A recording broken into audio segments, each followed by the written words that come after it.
नमस्कार, जोहार। आप सभी को स्वागत करता हूं मैं नूरुल इस्लाम, नूर नॉलेज मयूरभंज को। आज की मुद्दा विश्व के तमाम महिला जिनके लिए आज की मुद्दा और जिनके सपक्ष से नूर नॉलेज की आवाज। सवाल उन राजनीतिक दलों से भी है, सवाल उन पत्रकारों से है, सवाल उन विक्टिमों से है जिनके लिए किसी ने कभी सवाल नहीं पूछा। रचयिता जो विश्व है, जो मारांगुरु हैं, जिसे जिस नाम में भी, जिस धर्म ने जिसको जिस तरह पुकारता है पुकारे। दो जात ही जन्म लिए हैं, एक मर्द और एक औरत। जन्म हेला बेले किए कोन मुंडे की आनी थला न मोला बेले सांगरे नहीं किनी जीवो। अरे बाबू, भगवान परा हमको मनीष जन्म देले, मनीष को सेवा करिबा, भलो काम करिबा, दुनिया रे ना करिबा, नहले तो कुकुर मांकड़ करी जन्म देते, नहले गेंडा की पिच्चा करते। कहने का मतलब मेरी पूरी साफ है कि भारत वर्ष की संवैधानिक व्यवस्था में अगर कहीं पर ही कुछ घोटाला होता है तो वो मर्द और औरत के अंदर रहे। औरतों को किसी जाति विशेष के साथ जोड़ करके खबर की परिवेशन करने से उसकी बुरी इंपैक्ट सोसाइटी के ऊपर गिरता है। और यहां से औरतों को सीखने का आज की वीडियो बहुत कुछ बताना चाहता है जो आप लोगों को सुनना जरूरी है। दो घटनाएं अभी अभी इस सोशल मीडिया प्लेटफॉर्म से होते हुए मेन स्ट्रीम मीडिया को गया है। दो घटना, ना मेन स्ट्रीम मीडिया इस घटनाओं को छू पाया था, ना किसी राजनीतिक दल इस घटनाओं को लेकर के अपनी राजनीतिक रोटी सेक पाए थे। दो घटना सोशल मीडिया के जरिए पूरी विश्व मानचित्र में भारतवर्ष को शर्मसार किया है। मैं सिर्फ राज्य के नाम लूंगा, ना इलाका का नाम लूंगा। मणिपुर में घटने वाले घटना जो औरत के ऊपर अत्याचार हुई थी, किसी जात नहीं है, कोई प्रभेद वहां नहीं है। एक महिला जात के साथ एक पुरुष जात की ज्यादती हुई थी। उसी तरह मैंने जयपुर का घटना को भी लूंगा। अभी अभी जो घटना एक पुरुष समाज ने एक महिला के ऊपर ज्यादती की है, वो भी एक जैसे। जयपुर और मणिपुर वाली घटनाओं के अंदर बस एक ही फर्क है कि यहां पर आत्मसज्जन्य ने औरत के साथ ज्यादती करते हैं जिस अंदाज में, उसी अंदाज में मणिपुर का घटना है। लेकिन वहां कोई और एक संप्रदाय आया है जिसे एसटी बनना है।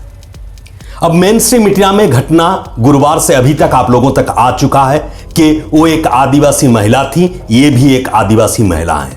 क्यों नहीं बोला जाता है महिला? अगर महिला आयोग है, अगर महिला आयोग में यह नहीं बता जाता है कि किस महिला के आपको सुरक्षा करना है, किसके ऊपर ज्यादा तवज्जो देना है, तो महिला जब भी कोई घटना आ जाती है इस तरह शर्मनाक महिला, तब एक आदिवासी कम्युनिटी को टारगेट किया जाता है। इसके पीछे मैं गणमाध्यम को भी रिस्पॉन्सिबल मानूंगा।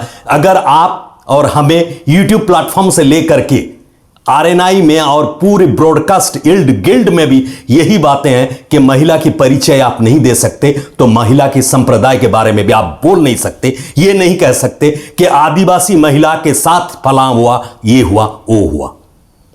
मेरे कहने के मतलब को आप लोगों ने समझ लिए होंगे कि महिला की जात या संप्रदाय को साथ में जोड़ते हुए यह संवेदना नहीं दिखाइए। पुरुष प्रधान देश में यह सारी काम पुरुष ही करते हैं। शर्म लगता है जब एक महिला पत्रकार उस महिला की परिचय को छुपाने के बदले उसे एक आदिवासी महिला के परिचय देते हुए अपनी रिपोर्टर से बात करती हैं। आप यह भी पूछ सकते हैं कि आप भी तो वही किए जो उन्होंने किए हैं। नहीं, मैंने ये आखिरी बार बताया कि किसी संप्रदाय को टारगेट क्यों किया जाता है, क्योंकि यह माहौल अजब सा है। मयूरभंज में रहते हुए कि मुझे यह महसूस हो रहा है जो मणिपुर में घटना हुई थी उसी तरह का कुछ यहां पर भी एक संप्रदाय अपने आप को आदिवासी बोल के याद किया और उन्हें आदिवासी के दर्जा दिया गया। अब उनकी दर्जा में सरकारी निष्पत्ति है, सरकार इसका निष्पत्ति लिए है, सभी को ग्रहण करना है। फिर जिसको ना इत्तेफाकी है वो कोर्ट की दरवाजा जा सकता है, न्यायालय से उसकी न्याय संगत जो होना चाहिए वो मांग सकता है। लेकिन सरकारी निष्पत्ति को हमने ग्रहण करते हुए ये बोल रहे हैं कि अगर कोई अभी भी आदिवासी संप्रदाय के साथ जुड़ा है या जो मूलवासी हैं, अब दो शब्द के अंतर आप लोगों को समझ लेना होगा, आदिवासी और मूलवासी। एसटी शेड्यूल ट्राइब के अंदर जा सकता है, लेकिन जो मूलवासी हैं वो मूलवासी हैं। मूलवासी मेरे मयूरभंज में 62 type of tribes are living here. 62 प्रकार के आदिवासी अभी तक मेरे यहां थे, लेकिन अब 63 प्रकार के आदिवासी में गिनती होएगी।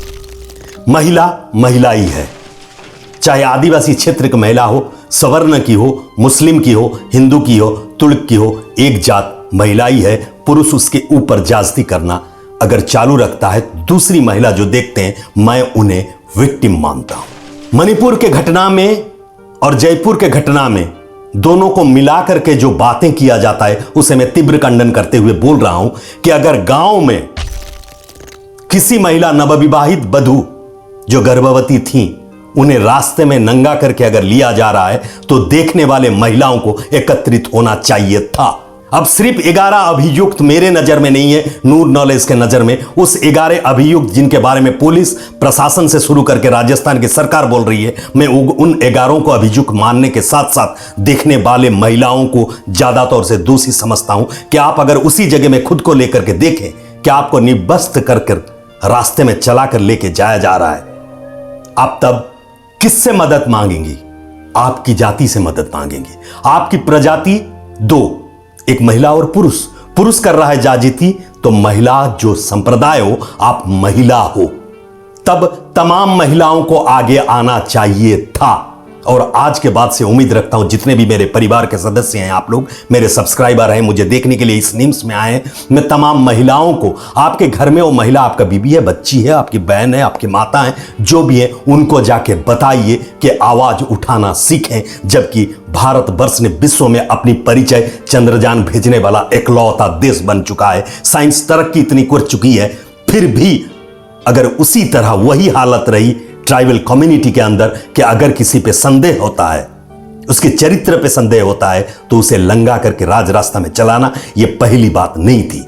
कहने की मतलब आज की न्यूज़ का यह है कि जितनी माताएं, जितनी बहनें मेरे साथ हैं, अगर कहीं अत्याचार देखती हैं, तो पहली विक्टिम आपको माना जाएगा, क्योंकि आप उसकी साखी हैं। कोर्ट के नियम के अनुसार आप लोगों को मालूम है, साखी जो विटनेस होता है, वो भी अगर कोर्ट के दरवाजा को नहीं जाता है, तो उसके लिए वारंट निकलता है। जब मुख्य साखी औरतें बनना शुरू कर ले, तब से पुरुष प्रधान देश में ये सारी विलुप्त हो जाएगी। और मुझे ज्यादा तौर से शिकायत इस बात की है कि उसे पुरुष और महिला के दरमियान ना रखते हुए उस महिला की परिचय आदिवासी क्यों बोला गया। महिला कमीशन तक मेरी ये आवाज पहुंचना चाहिए, चाहे वो राजस्थान की महिला कमीशन हो या पूरी देश की महिला कमीशन हो, वो इस पर रोक लगाएं कि अगर कहीं पर ही किसी महिला के ऊपर किसी भी तरह ज्यादती होती है, तो उसकी संप्रदाय के नाम नहीं आना चाहिए, उसकी परिचय को छुपाना चाहिए, क्योंकि इसकी एक बैड इंपैक्ट सोसाइटी के ऊपर गिरता है मुख्य गणमाध्यम जब इस बातों को उछालता है। मुद्दा को फिर से समझने की कोशिश कीजिए, बड़े प्यार भरी शब्दों से मैं समझा रहा हूं कि जिम्मेवारी के साथ सोशल मीडिया प्लेटफॉर्म में यूट्यूबर से लेते हुए जो खुद को न्यूज चैनल कहते हैं, वो महिला की परिचय जो निर्यातित हुई हैं, उनकी परिचय आप नहीं दे सकते। ये कानूनी है, इसलिए आप उसे आदिवासी श्रेणीभुक्त भी नहीं कर सकते हैं, उसे एक महिला के नाते ले सकते हैं। जब निर्भया कांड चली थी, तब बताया ये नहीं गया था कि वो किस संप्रदाय से हैं। निर्भया कांड के बाद एक कानून बनी थी, यह सोचकर बनी थी कि आज के बाद से इस तरह का कुछ कोई करने से पहले 10 बार सोचेगा। कहां सोचता है साहब? अगर महिला की इज्जत को पॉलिटिकली आप हैंडल करना शुरू कर दें और उसे लेकर किसी संप्रदाय के साथ जोड़ें, तो आप हिंदुस्तान में आग भड़का रहे हैं। इस आग भड़काने का काम को जल्द से जल्द बंद करने की अनुरोध करता है नूर नॉलेज।